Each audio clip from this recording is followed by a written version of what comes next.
Pemirsa, Rumah Sakit Darurat COVID-19 Wisma Atlet Kemayoran resmi ditutup bertahap mulai hari ini setelah mencatat 0 pasien virus corona. Ya, bangunan yang awalnya adalah penginapan atlet Asian Games disulap menjadi Rumah Sakit Darurat COVID-19 saat pandemi dengan berbagai fasilitas kesehatan.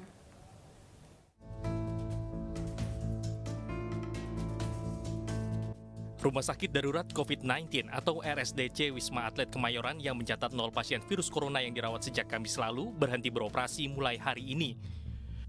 Kondisi zero pasien merupakan rekor baru sejak Wisma Atlet beroperasi pada 23 Maret 2020. Kendati operasional ditutup, pemerintah masih menyiagakan Tower 6 guna mengantisipasi potensi kenaikan kasus COVID-19 usai libur Nataru 2023.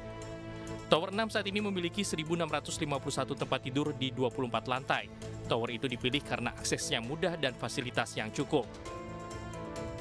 Saat pertama kali diresmikan menjadi RSDC oleh Presiden Joko Widodo 23 Maret 2020 lalu, ada 4 tower yang digunakan.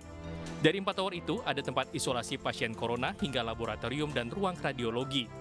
Pada hari pertama RSDC ini dioperasikan, antrean mobil pribadi yang hendak memeriksa calon pasien terkait corona mengular malam harinya. Pada mulanya RSDC Wisma Atlet didesain untuk menangani pasien terkait virus corona di wilayah Jabodetabek saja. Namun pada kenyataannya, banyak pasien dari luar kota yang datang dan meminta perawatan.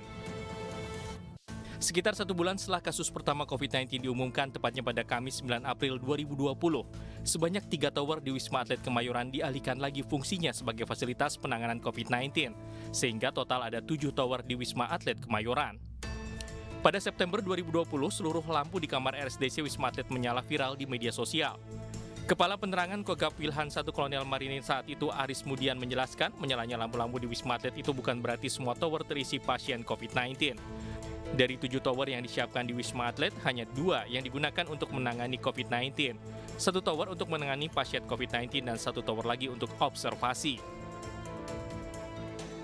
Selama beroperasi sejak 23 Maret 2020, keterisian tempat tidur di Wisma Atlet mencapai tingkat terendah pada 17 Mei 2021. Ketua BNPB saat itu, Doni Monardo, menyebut angka tersebut adalah rekor.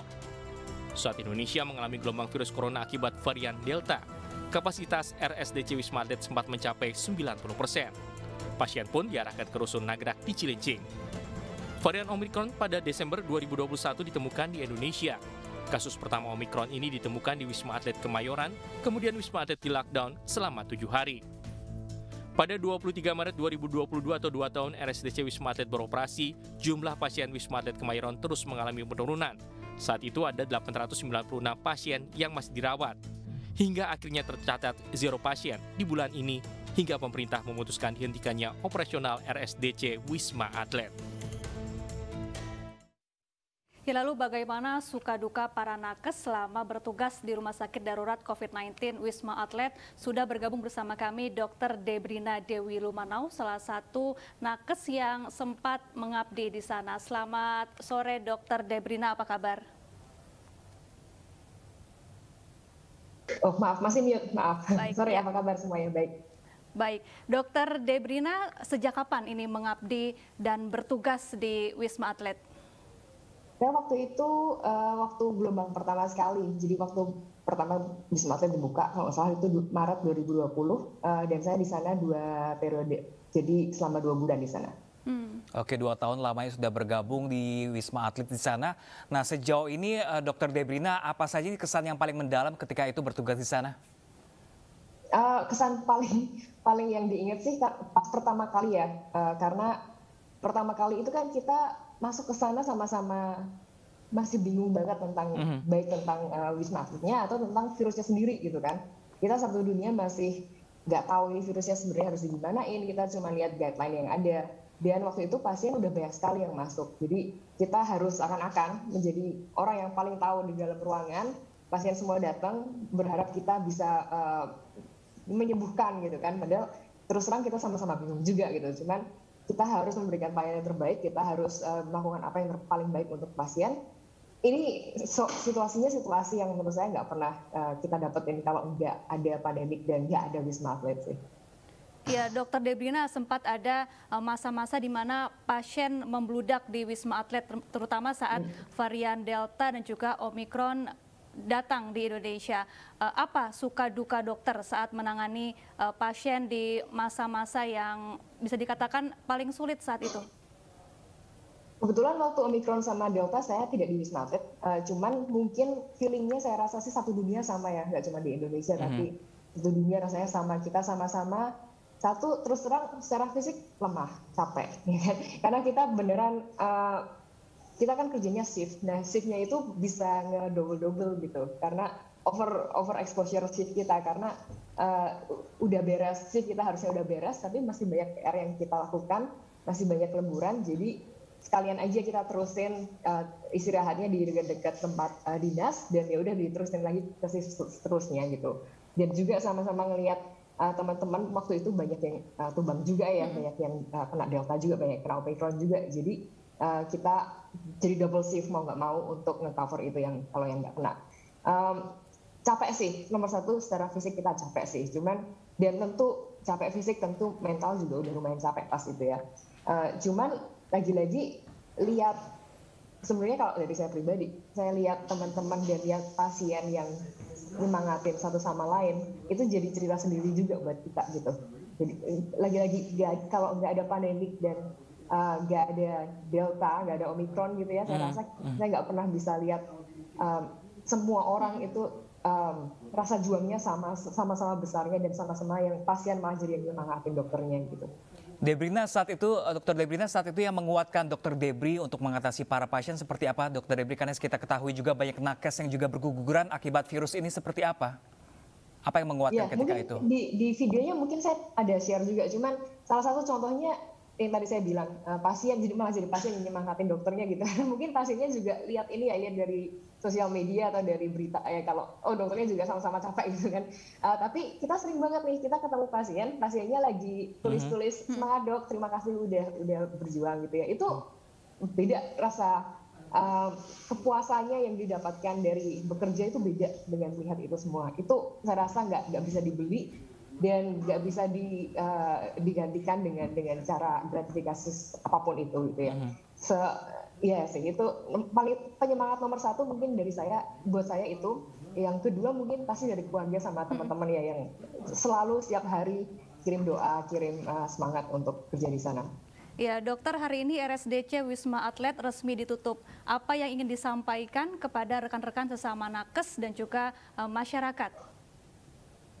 Kalau rekan-rekan sama nakes, kebetulan tadi di grup Wisma Atlet kemarin, namanya Wisma Atlet Perjuangan gitu ya, di grup kita juga tadi lagi saling sharing berita, ternyata hari ini ditutup, dan lagi agak-agak nostalgia masa-masa itu.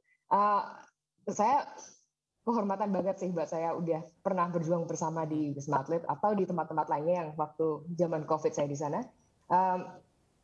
Mungkin dalam satu lifetime kita semua hanya waktu itu aja kita bareng-bareng sama-sama bingung, akhirnya sama-sama mengatasi pandemik ini. Semoga semuanya jadi pelajaran, dan mungkin buat masyarakat juga, ini kan sebenarnya suatu disaster preparation gitu ya, persiapan untuk dalam menanggulangi bencana mungkin ke depannya. Jadi walaupun mungkin bentuknya beda, tapi bencana itu pasti ada. Jadi ini mungkin bisa jadi pelajaran buat kita semua, supaya di kedepannya misalkan kita akan dihadapkan dengan bencana-bencana lain, kita udah siap, dan siap secara mental untuk sebelum terjadi dan saat terjadi. Baik. Gimana kita cepat tanggap untuk menanggapi itu semua. Baik, terima kasih banyak Dr. Debrina Dewi atas pengabdian dan jasanya kepada kami semua masyarakat Indonesia terkait kasus COVID-19 ini. Semoga kita berharap kasus COVID-19 cepat hilang ya di tanah air. Terima kasih banyak Dr. Debrina. Ya, pemirsa, sebelumnya Presiden Jokowi mencabut kebijakan pemberlakuan pembatasan kegiatan masyarakat atau PPKM. Dengan demikian, tidak ada lagi pembatasan kerumunan dan pergerakan masyarakat, namun tetap harus menerapkan protokol kesehatan.